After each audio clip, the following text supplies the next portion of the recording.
আসসালামু আলাইকুম। আশা করি আপনারা সবাই ভালো আছেন। আজকে আমি গিয়েছিলাম পরিবার টেলিফোন ভবনের ওখানে। এটা সবজি বাগান বলে অনেকে। আমার বউ এবং বাচ্চাকে নিয়ে ওখানে কিছু স্ট্রিট ফুড আছে। তো ভাবলাম নিয়ে যাই আমার বউ এবং বাচ্চাকে। অনেকদিন বাইরে যাইনি। তো যাওয়ার পরে ওখানে এত গ্যাঞ্জাম ছিল।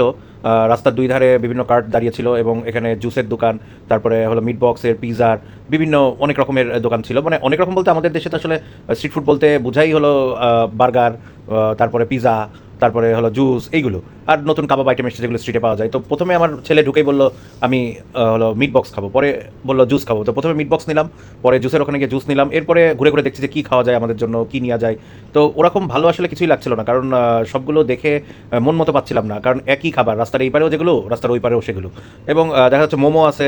মোমোটা আবার এই সময় আমাদের বাংলাদেশে এই বিগত ৩-৪ বছরে একটা ট্রেন্ড হয়ে গেছে মোমো খাওয়া, মোমো খাওয়া। তো পরে আমরা পিজার দোকানে আসলাম। পিজার দোকানে একটা 299 টাকা দিয়ে পিজা নিলাম 12 ইঞ্চি, প্লাস তার সাথে বললাম এক্সট্রা চিজ দিয়ে দিতে, 70 টাকা নিল।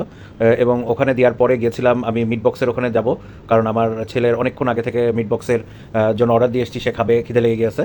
তো টাকা দিয়ে পরে আমার বউ হলো ভিডিও করা শুরু করলো এখানকার পিজাটা কীভাবে বানানো যায়।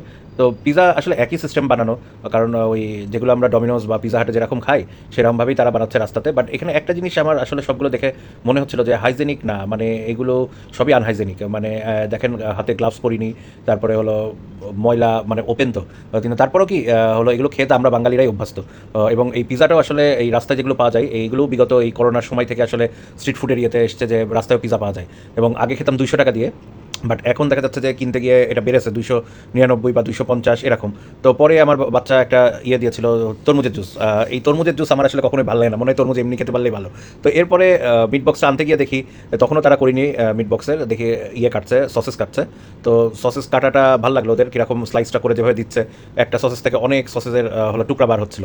এবং ওখানে মিট বক্সের সাথে মানে একটা ছিল শুধু সসেস মিট বক্স, একটা হলো নর্মাল মিট বক্স, আর একটা ছিল দুইটা মিলিয়ে। তো আমার ছেলে আসলে ওই নর্মাল যে মানে শুধু সসেস দিয়ে খাবে, সে কোনো ওই মিট বক্সে মিট যে চিকেনটা ওটা খাবে না। তো ওরা রেডি করছিল দেওয়ার জন্য। আমি যদি আরও পরে যেতাম তাহলে মনে হয় আরও পরে দিত। অন্যদেরটা দেখি গিয়ে অনেকেই পেয়ে গেছে, কিন্তু আমাদেরটা হয়নি। তাও আধা ঘন্টা হলো আমি অর্ডার দিয়ে এসেছিলাম মিট বক্সের।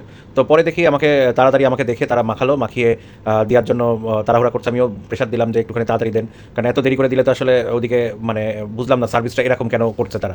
অনেক বলাবলির পরে তারপরে আমাকে আমারটা দিল, কিন্তু তারপরেও লেট করেছে।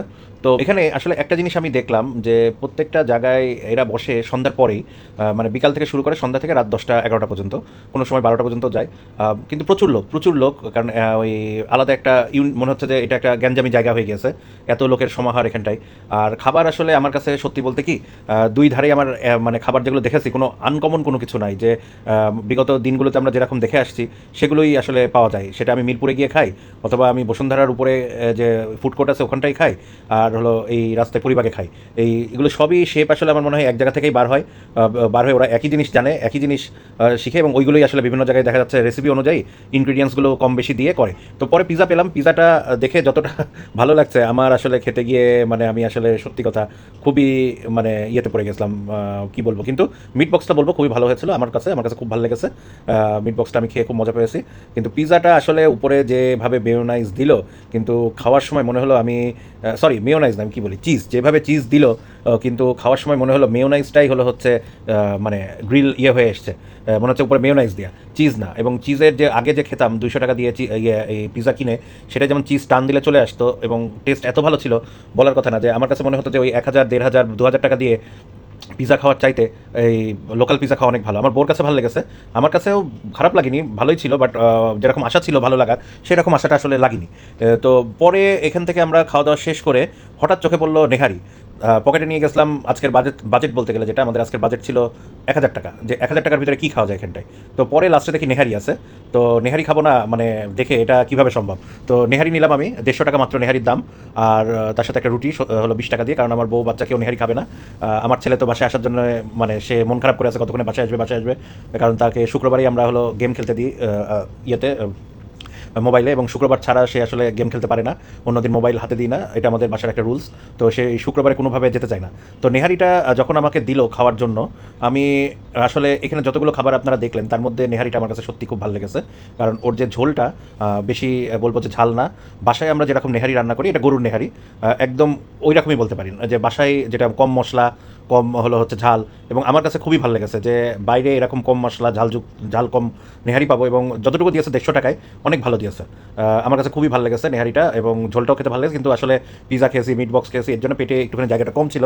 তারপরেও ভালো লাগলো এটা খেয়ে, এবং রাস্তায় যে এত ভালো একটা নেহারি, আমি বলবো আপনারা যদি সময় পান অবশ্যই ইয়েতে যান, পরিবাগে, এবং পরিবাগে ওখানে অবশ্যই এই নেহারিটা ট্রাই করবেন। আর সবাইকে আজকে খোদা হাফেজ বলছি, কারণ এখন আর আমি ব্লগটা কন্টিনিউ করছি না এখানেই। খোদা হাফেজ, সবাই ভালো থাকবেন, আবার নেক্সট ব্লগে দেখা হবে।